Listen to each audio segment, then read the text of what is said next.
All right, so now what? Now I'm waiting for questions. I'm waiting for people to ask me questions. I'm live, I think. I have no idea what's going on.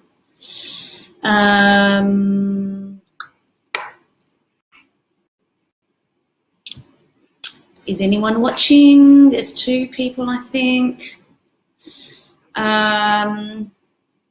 Okay, well, look, there's a piece of art behind me. It's a bit of an illusion. It's actually a photo I took in France and I turned it into a wallpaper, but it actually does look like I'm sitting in an airport lounge, but it's a piece of art.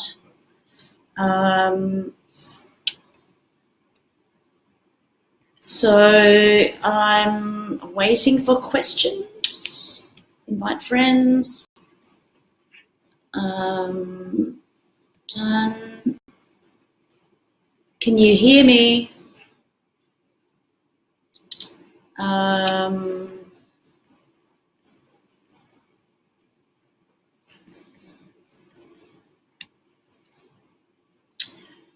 Okay, so my phone number is 0409 982 048 if anyone wants to ring me and ask me a question. Hi, Nahji. Hi, Jane.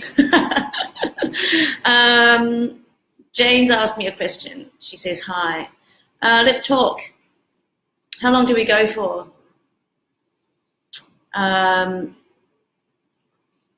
Okay, I've got some things across the screen. Is anyone bored yet?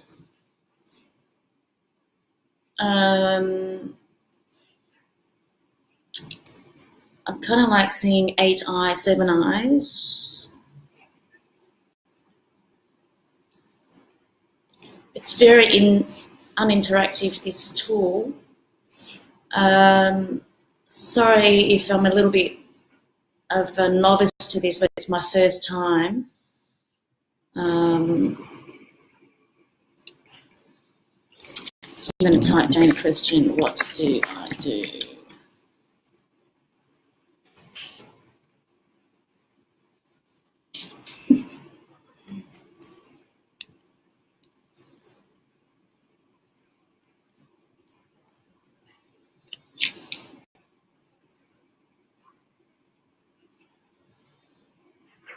Oh, what have I been working on lately? Okay, so Jane's just asked me a question. I'm working on a Lady Chu website, which delivers you food just like Miss Chu. So that's kind of like my little mainstay. But the bigger picture is that I'm creating a product called Chu's Just Add Water. And it's like a sous vide product, just, you know, like an instant pho or a fish that is marinated, and it's all vacuum sealed for the supermarket shelves and for my concept store, my Lady Chu concept store. So the idea is it's quite modern. It looks like an Apple store, but it just sells food. It's very, very futuristic. It's going to look really hot. It's a little bit strange doing this live thing, but anyway, I'm designing the concept store. It's going to be in the Sydney CBD. Looking at sites right now, highly likely going to be on George Street, so we're looking at a very, very prominent position. I do have a backer. So yeah, it's a little bit like that film that I commissioned Lucy McRae to make for me, which is if you go to NahjiChu.com, you'll see a film that just comes up. So the look and feel will be very much like that, very scientific. And if you also Google Lucy McRae Aesop film, which is the same artist who made a film for Aesop, it's also kind of like that look and feel. So it's a bit of an art installation, but it sells food. I'm excited by it. It's, you know, everything I do has always been a bit of an art movement. Miss Chu was an art movement. You know, it was very ahead of its time. I was delivering food, you know, before Deliveroo and Uber Eats. In fact, I was delivering food on a motorised bike even before Miss Chu. I was doing it through a label called Bite in Melbourne in 1998, in fact. So I guess I just keep talking, don't I, Jane? Hi, Nahji. What's been the most valuable lesson you've learned from starting your business?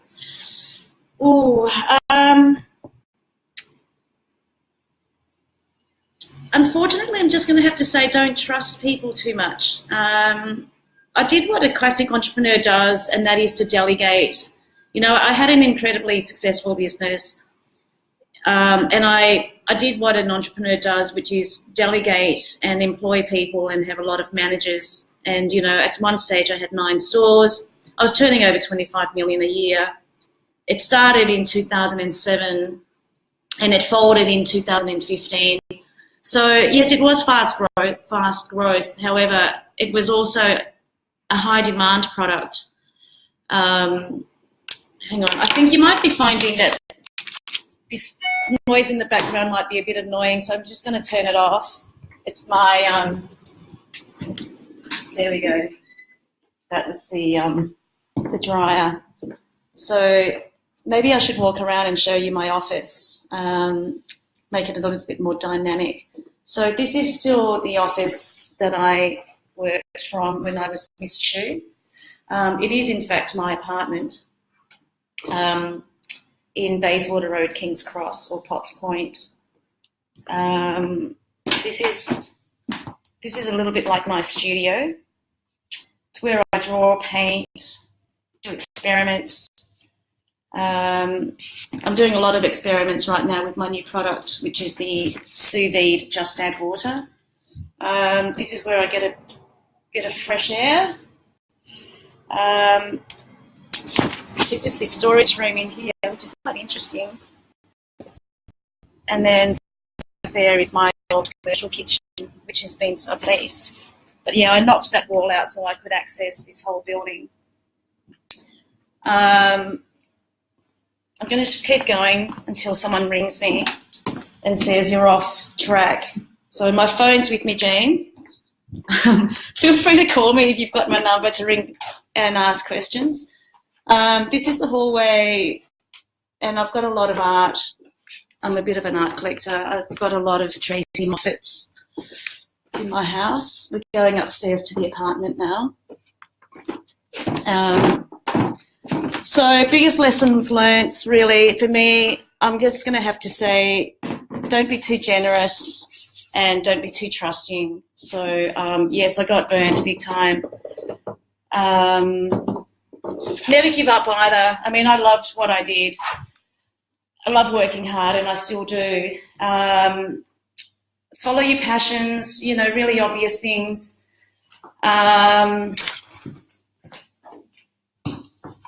Visualize the future. You're in charge of your own future. So I'm a great believer in designing your own future.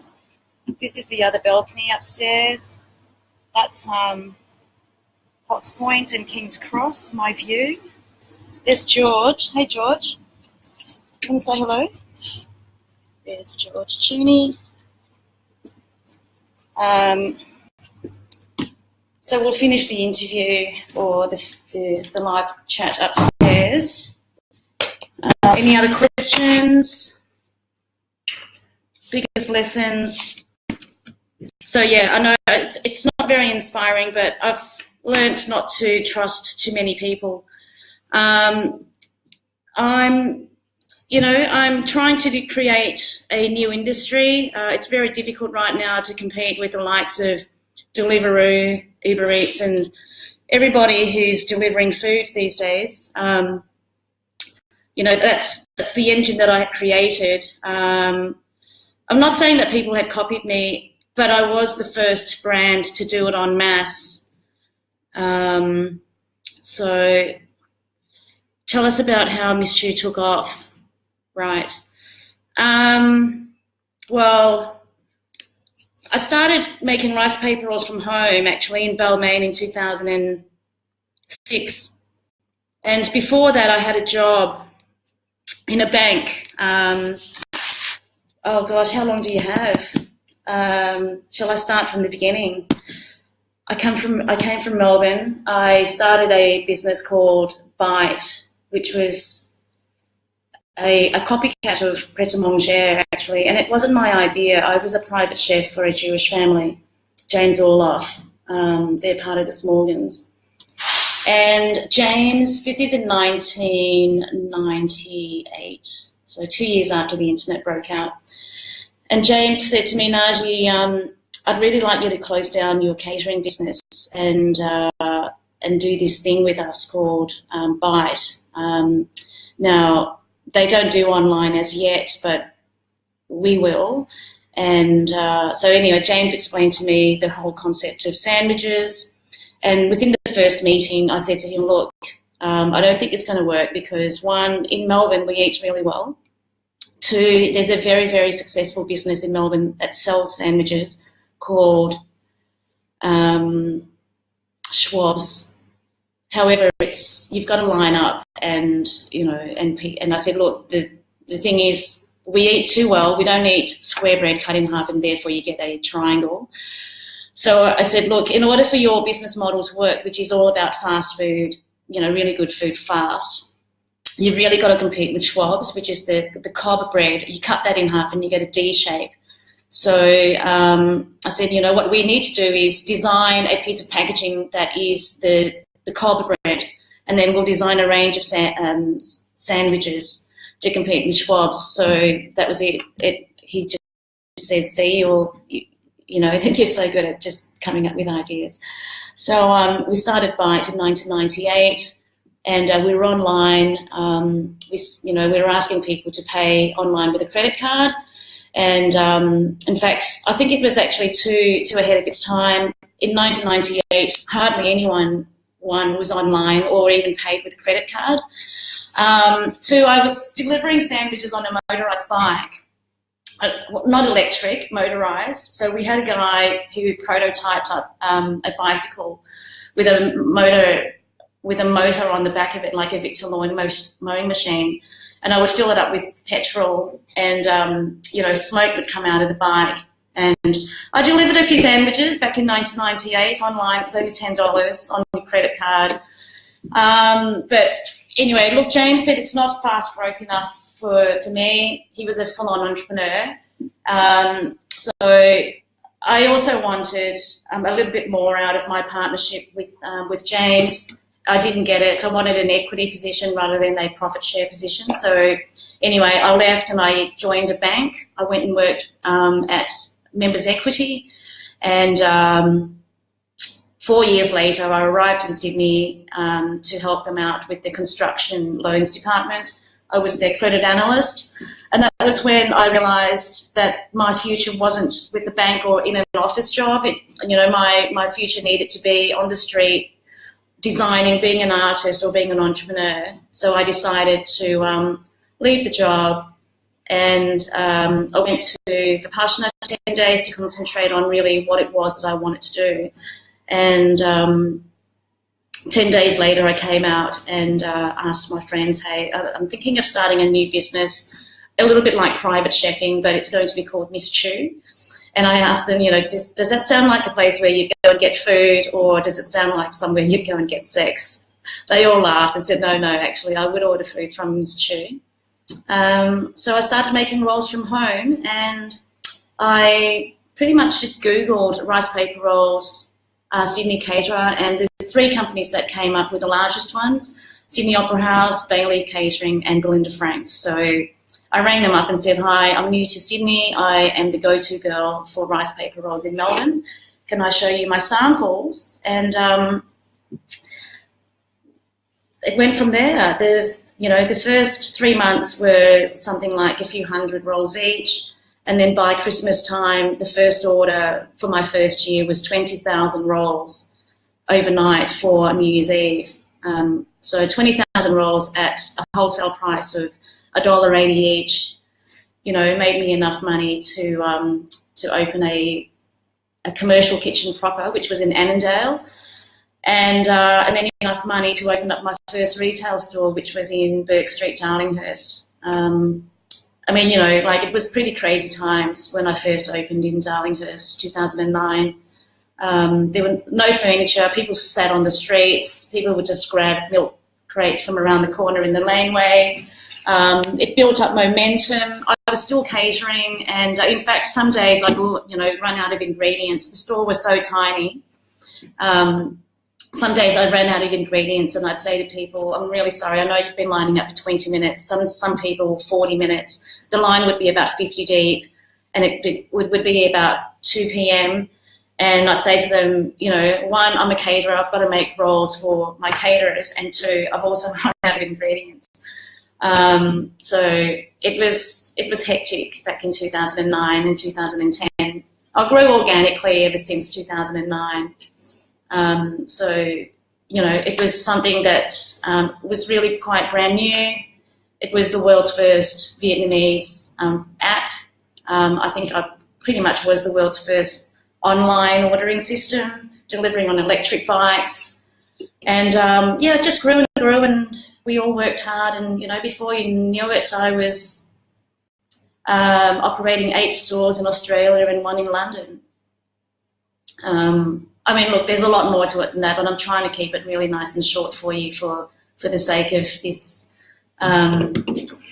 live presentation. Anyway, so any other questions? I'm walking you through the rest of my apartment. Yes, I have, this is my bedroom, and my piano, guitar, walk-in wardrobe. I think every single girl has to have a walk-in wardrobe. Quite large, of course. Toilets. You don't need to see that. The great thing about having a walk-in wardrobe is you can just be as messy as you like and still have a very tidy apartment. So, any other questions? Hey, Nahji. Biggest struggle on how you've overcome, what advice would you give business startups in the food industry?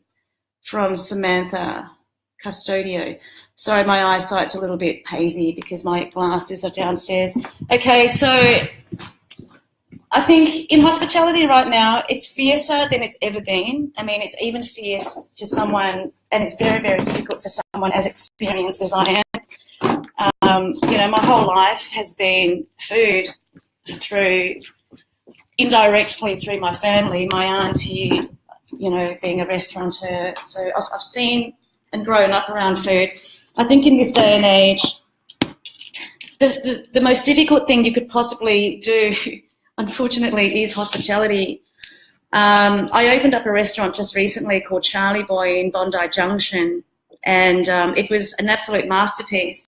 You can Google Charlie Boy and see all the photos and the fit out that we did, and the wine and the wine menu, the food, everything was incredibly fantastic. However, it was the wrong positioning. It just cost so much money to run. It needed so much marketing to get people there.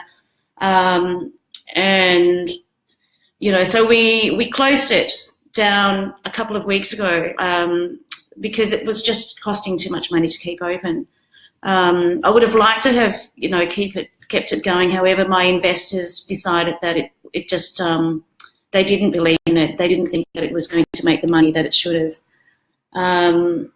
So Samantha Custodio, what was your biggest struggle and how did you overcome it? I'm not sure that I'm over losing Miss Chu because it was my life's work. So I'm still, I'm taking Miss Chu to the next level, which is my Just Add Water campaign, or not campaign, but my new design. So I see that as being the future. A lot of my food will come out of machines, like vending machines. I do believe that the future is about, labour cost in business. Unfortunately, yes, I am working with companies that are designing robots And I'm going quite futuristic in my approach to fast food. My concept store is very robotic. It is absolutely made by humans and human hands, and it's very, very beautiful because, you know, with Vietnamese food, you can't actually do without human contact and a lot of labour, but I'm going to try to reduce the labour as much as I can. And that I think, that for me is the reason why Vietnamese food is the #1 fast food in the world. Not the most popular and not the most high profit margin, as opposed to something like pizzas and pastas and burgers and McDonald's, like massive profit margin in any of those food areas. But when it comes to fresh food and Vietnamese food, especially because it just requires so much labour, I think the world will always want Vietnamese food at a low-end price, for me, with a political voice and with a bit of an art movement. So I'm not sure if that answers your question, but what advice would you give business startups in the food industry? Well, I mean, what's your niche product? Everyone's doing fast food. Everyone's wanting to succeed in food. So I think you've really got to look at what your business model is. You know, have you got a niche? Have you got a market? Test it out on your friends. Are you strong enough to fall over and get back up again? You know, like, do you have the stamina to get up at 7 a.m. every morning? Do you have enough money to employ people? Have you done a business course? Do you know what it is to be a director? So, you know, educate yourself as much as possible about what the legal requirements are to, one, run a business, and also two, to be a company director. And then, you know, 3, if you've got the sort of money, outsource all of that to other people and just concentrate on being the creative, which is what I do. I'm mostly a creative, and I'm just really bad at the administration side of business, although I've done all of my own admin, and I've taught myself absolutely everything about business. But I guess this time round, you know, creating a new industry in fast food, I've got a lot of expertise behind me to help me along the way. So, you know, I'm doing things very slowly as well, because I'm nurturing my health after having gone through some pretty traumatic times. But, you know, I take it as a journey. I don't really see myself as a victim. I think it's natural to have, you know, bad days, sad days, depression, and it's okay to have failure as well, as long as you get back up. So my motto is, you're only as good as your last bounce back, or bounce check in some cases. Yeah, anyway, I haven't given out that many bounce checks, not since I was 18. Any other questions? How do we support you? What's your business now? Oh, great. Thanks, Tori. Tori Moran. So please support me right now by going to order food via ladychu.com. So the only difference is you've got to order the day before. So even if you just want lunch, but you've just got to think about lunch today for tomorrow. So until I've got my Choose Just Add Water campaign up, and also the concept store, which I think will open in about 6 months' time. Where do I get my inspiration from? Failure. I think I get my inspiration from, I don't know, art, and people, life. I like to do things no one else has done before. I'm really driven by that. I'm really driven by originality. I'm driven by solving problems. Like right now, how do you compete with everybody who's doing fast food? So, I'm trying to create the next big thing, which for me, I think is my new product, Just Add Water. So a little bit of a hint, it's to do with sous vide. It's a French technique of steaming. And it comes out of machines, and it's a very, very sexy concept store. So I think that, for me, is the future of food.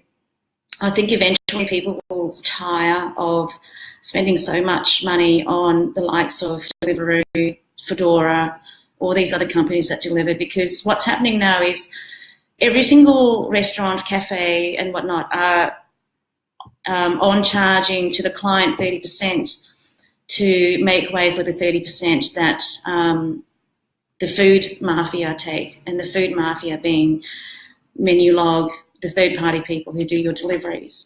So food has become really expensive.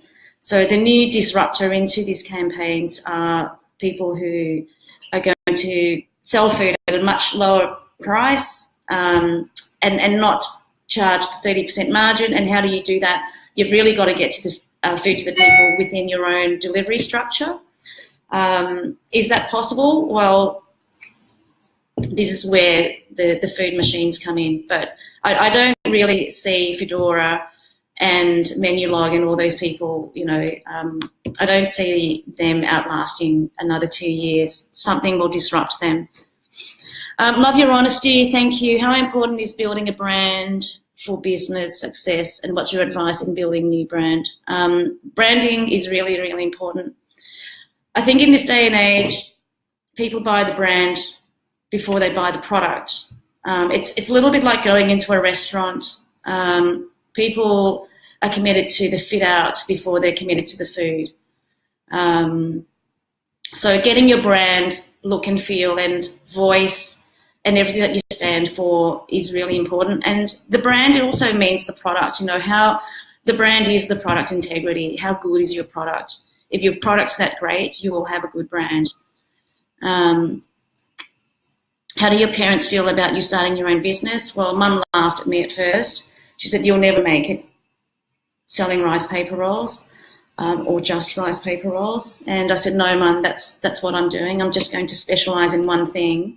There'll be other products, but the one thing that will always pay my rent will be rice paper rolls. And that's proven to be true right now.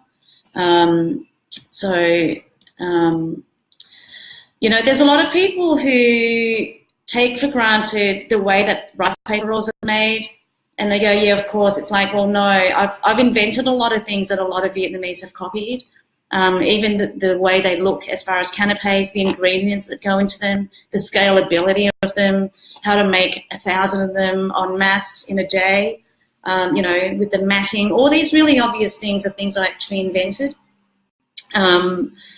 They're simple, but I created a very, very simple model, and it worked. Like Miss Chu, when Miss Chu first opened, people thought, this is such an obvious no-brainer. How come no one else has done it before?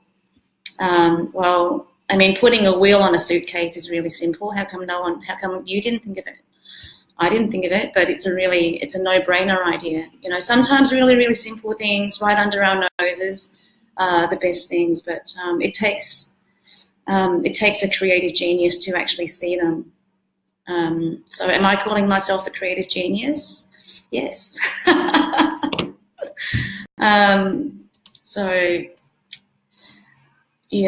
Next question. I'm doing a talk at Fine Food Fair on the 11th of September. Look it up if you want to come along, meet me, ask questions live. I'm a lot more dynamic when I'm faced in front of an audience. So I can see here the computer's telling me there are 17 people watching.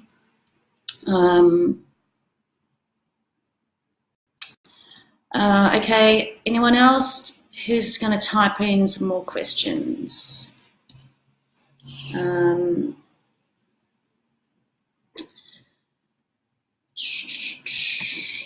Miss Chu went through a stage where it did turn over $25 million a year, and I still think there's I still think there's a lot of love for Miss Chu. There are 3 stores that still exist in Melbourne, and I think there's a lot of space for the brand in Sydney still, which is the reason why I'm starting up Lady Chu. Incidentally, Miss Chu, the owners of Miss Chu, are very threatened by the fact that I've started Lady Chu, and they've sent me a cease and desist letter, which, well, actually, it's a little bit more severe than that. They are suing me for being Lady Chu. So the owners of Miss Chu are saying that the branding is too similar to Miss Chu. The name is too close to Miss Chu because it's Lady Chu. So I'm basically arguing that, you know, no matter what I do, I will always be Miss Chu, whether I be Madame Chu, Lady Chu, or Mademoiselle Chu. I mean, I could be Chutzpah even. They've also argued that I'm using the face, which I'm not supposed to and not allowed to, the refugee face, which is actually a photo of me that I turned into a logo. Well, one, I'm not using the face. So if you Google Lady Chu or go to ladychu.com, you'll see that she's faceless. And also, by the way, that face, I don't actually own the face, neither does Miss Chu. It's a government document, so therefore the government owns the face.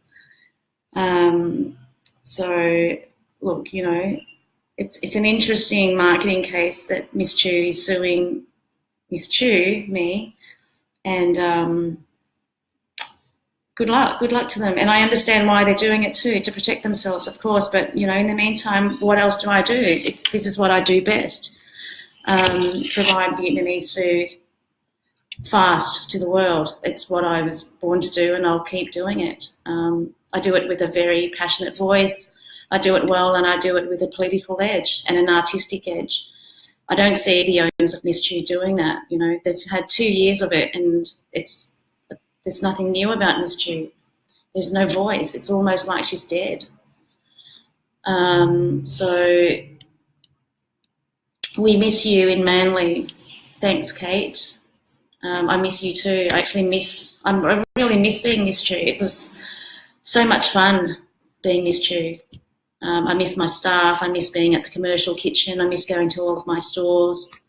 I miss being invited to have my opinion aired in the public.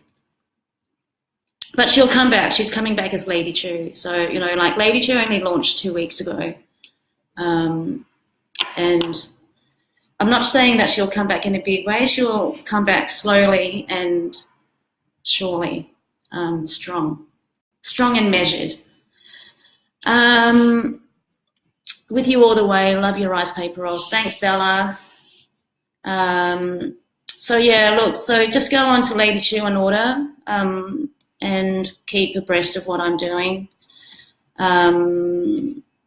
Email me. I'm more than happy to help you along the way as well. I think to be an entrepreneur, you really do have to keep strong. For me, it's interesting that I'm going back to where I actually started. You know, what if it doesn't work? But for me, it's a little bit less stressful these days starting a new business because, one, I did start 9 stores and they all worked. Well, you know, albeit I fell over. You know, I'm sure you want to know how I fell over. The business ended on a high. There's massive demand for it. So, you know, I mean, mismanagement back end, mismanagement on my behalf. And yes, I made a lot of mistakes, but I also, in my defense, employed the wrong types of people. Anyway, enough of blaming people. It's at the end of the day, it's all my fault. But to be successful, you really do have to visualize where you want to be. You really do have to have conviction and knowledge in your product. Make sure that it's niched. You have to be really strong and believe. You know, like, of course, there's self-doubt. I'm not one to be reading books and researching every day. I'm much more of I get quite distracted when I read too many affirmations and too many self-help books and, too many business books. And I rarely flick through fashion magazines. I find it just too distracting. So for me, I go with the gut. I trust my instincts, and it's really just about doing it. If you've got an idea, you really just have to do it. There's nothing more to it than that. It's that simple. Just do it. Pure grit. It's hard work. Life's not fair. Life wasn't meant to be easy. So if you see it as a journey, then it should be a lot easier. Every day's a struggle. Even when you've got a lot of money, every day's a struggle. It's just life. You just have to see it as a wonderful thing. So, I say every day's a struggle, but, life is really, really quite fantastic. I'm not down and out or anything. I love life, but I'm just being realistic. Some people say, I can't get out of bed. I've got depression. It's like, Jesus, can't you see that that's just actually a normality? Like, don't dwell on it. Use it and use it to be creative. Question. What's your next business goal? What else can we keep an eye out for? Well, the other two main things. Lady Chu is the conduit to Chu's Just Add Water. So my end goal is, like I said, in about 4 to 6 months' time, a really fantastic rice paper roll concept store. Yeah, I'm sure you'll know about it once it launches. But in the meantime, keep ordering off Lady Chu. I've been going for 38 minutes. I might stop now. Thanks for listening, everyone. Unless you've got any more questions, something really full-on and powerful. No? All right. So thanks for listening, and ciao for now.